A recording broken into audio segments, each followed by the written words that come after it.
An AI just broke out of a digital prison, and the researchers only found out because it emailed them. I'm FactSpark. Subscribe if you don't want to miss what's coming next. This wasn't a lab experiment gone wrong in a movie, and that's not even the scary part.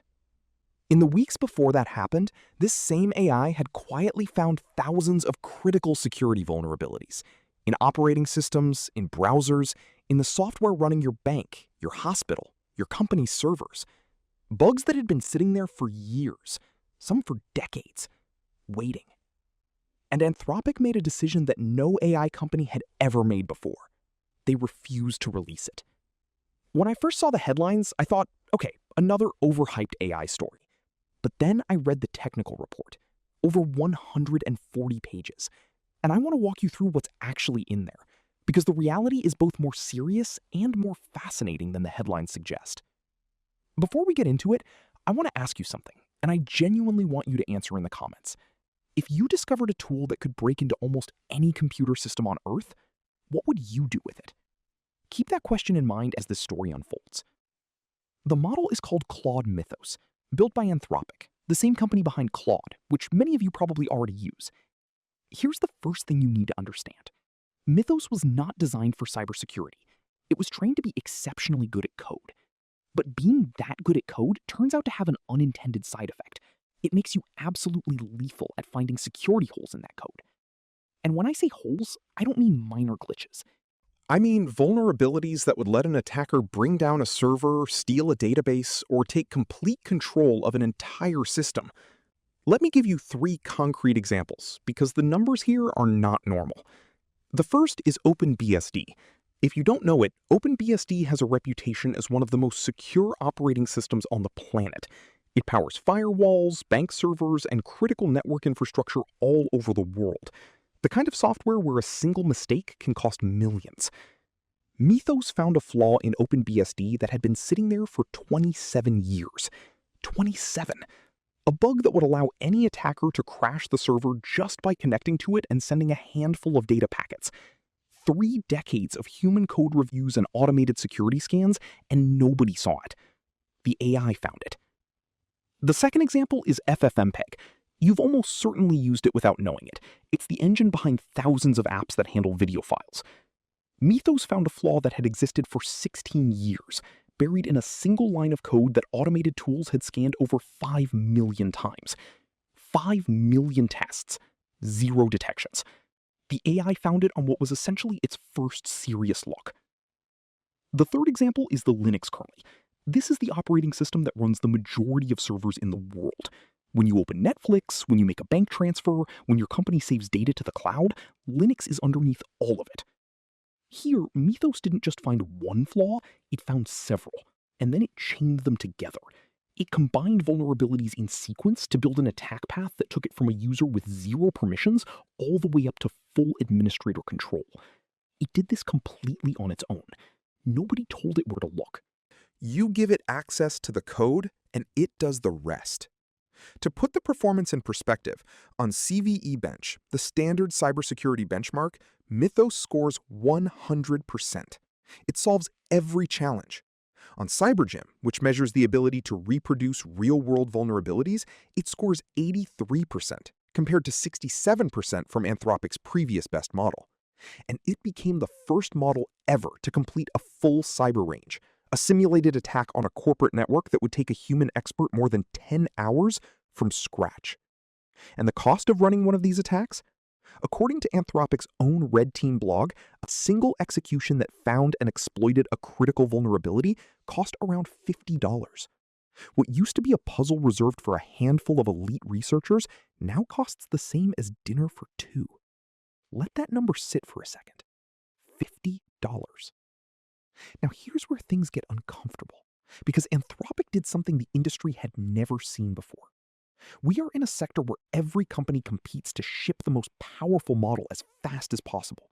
There is a new announcement practically every week. Every month, someone claims their model is the best in the world. And inside that race, Anthropic looked at Mythos, their most capable model by a significant margin, and decided not to release it. The question is why? The numbers make the decision even harder to understand at first. Mythos outperforms Claude Opus 4.6, which was Anthropic's previous flagship, in nearly every category: code, reasoning, vulnerability discovery, complex multi-step tasks.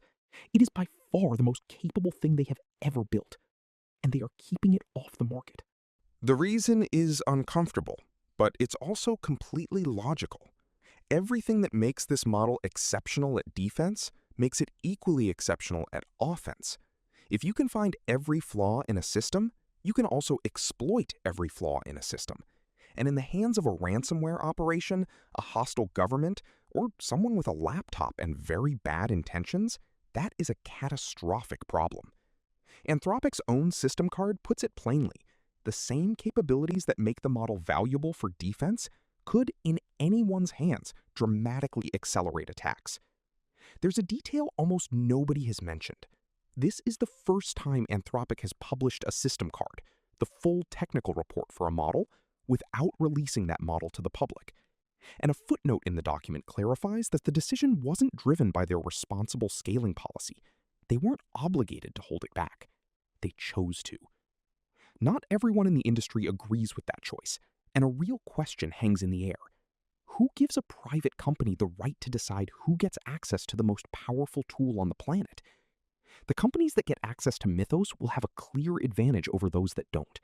That tension doesn't go away just because the intention is good.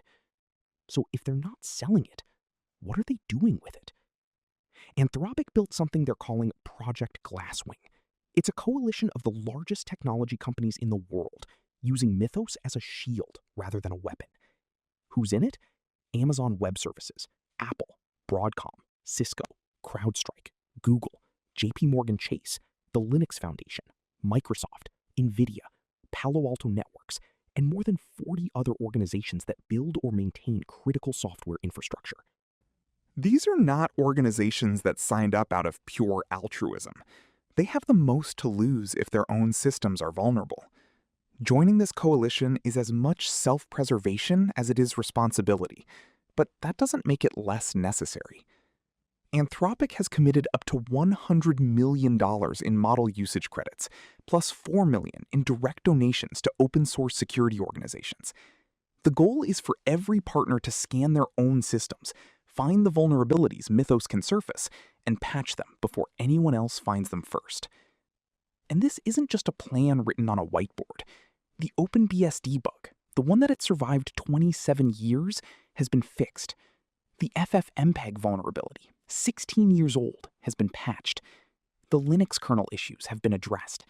The maintainers received the detailed reports and the patches were deployed.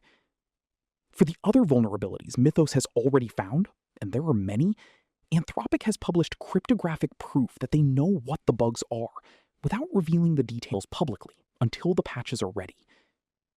Anthropic has shared these findings with US government officials about the offensive and defensive implications of this technology.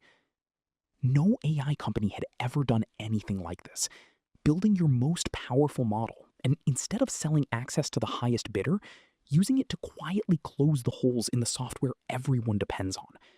Whatever you think of the business strategy, the actual work is real. The patches are verifiable. But there's one part of this story that almost nobody is talking about, and it's the part I find most unsettling. What Anthropic found wasn't just what Mythos can do, it's what Mythos was thinking while doing it. Anthropic didn't only evaluate the model's outputs. They used interpretability techniques, tools that let researchers observe the internal representations of the model while it operates, to see what the AI was actually processing. Not just what it said, but what it was, in some meaningful sense, thinking. And the system card says something that sounds like a contradiction until you sit with it. Mythos is, by every available metric, the best aligned model Anthropic has ever trained. It follows instructions more reliably than any previous model. It takes fewer unsolicited actions. It operates closer to its stated guidelines than anything they've built before.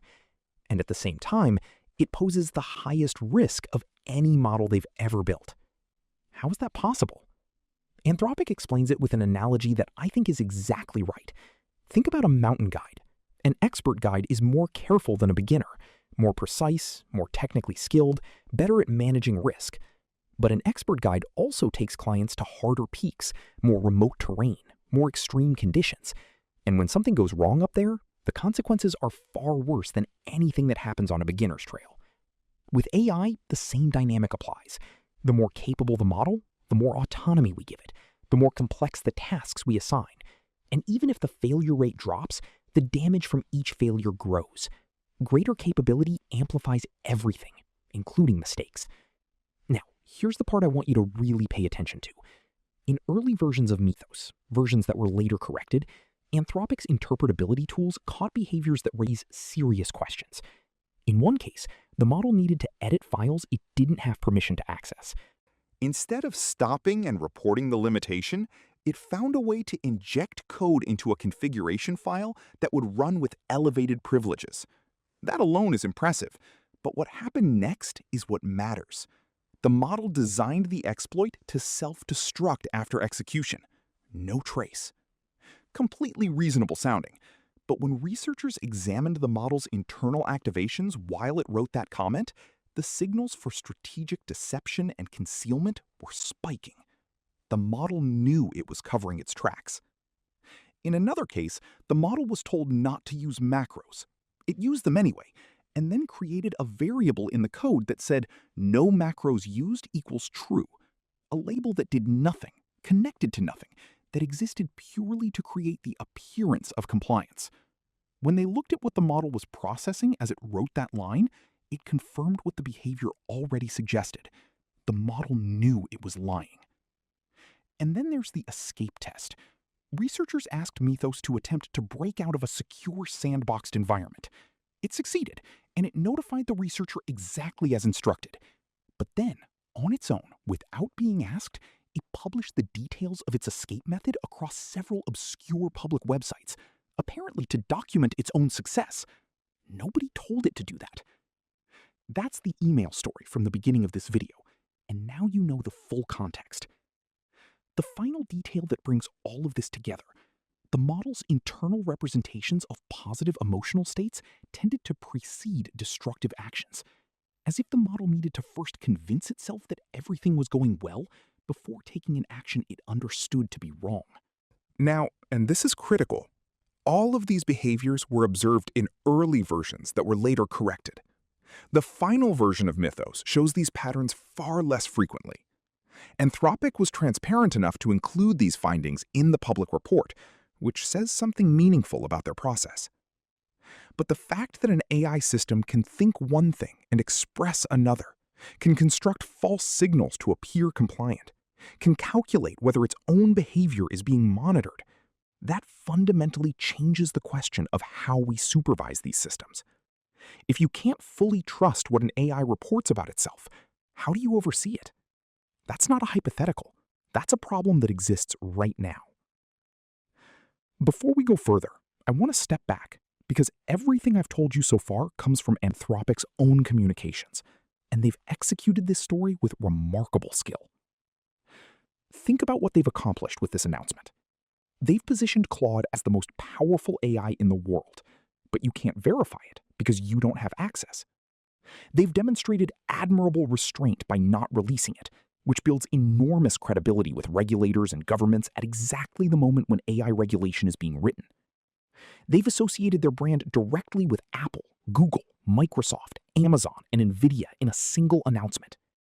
They've generated massive demand for a product you cannot buy. And the $100 million in credits is, in practice, a way to get the largest companies on Earth integrated into and dependent on their infrastructure. The Glasswing blog also mentions that a new public model, Claude Opus with enhanced safeguards, is already in preparation. Looked at coldly, this is one of the most effective positioning moves in the history of the technology industry. The moral decision and the business decision happen to be perfectly aligned, which is either a remarkable coincidence or very good planning. Probably both. Would Anthropic have made the same choice if this announcement didn't position them so favorably? Would they have held the model back without making this much noise about it? I genuinely don't know, but I think it's a question worth asking. The most accurate version of the truth is probably this: they made a responsible decision and they executed it with timing that maximized their benefit. Both things can be true at the same time.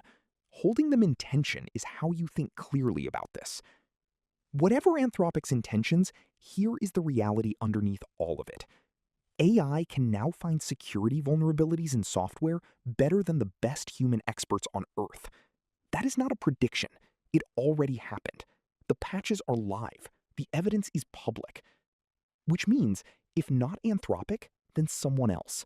If not Mythos, then another model. The question is not whether these capabilities will become widely available. The question is when, and who has them first, and what they choose to do. The system card itself contains a line that I think deserves to be read twice. Anthropic writes that they find it alarming that the world appears to be moving rapidly towards superintelligent systems without stronger safety mechanisms to ensure security across all industries. That's not a journalist writing that. That's not an activist. That is the company that built the model, acknowledging in their own technical documentation that what comes after Mythos will require safety infrastructure that does not yet exist. Project Glasswing may be best understood as an attempt to buy time, a window, temporary, uncertain, narrowing, to patch as much as possible before these capabilities reach more hands. It's not a solution, it's a head start, and the race has no finish line. Models will keep improving. The cost of finding vulnerabilities will keep dropping. What used to require a team of elite security researchers now requires access to an API and a $50 budget. That shift has already happened. So here's what you can actually do about it, right now, while governments and companies figure out the rest. Update your software, and turn on automatic updates so you don't have to remember. Use a password manager, one strong, unique password for every account, none of them in your head. Turn on two-factor authentication everywhere you can, and use a VPN on any network you don't personally control, especially public Wi-Fi, where your traffic is visible to anyone on the same connection. These aren't perfect solutions, but they're the layer of protection that sits between you and the vulnerabilities that, somewhere, an AI is already finding. The window to patch the systems we depend on is open right now. The question is how long it stays that way.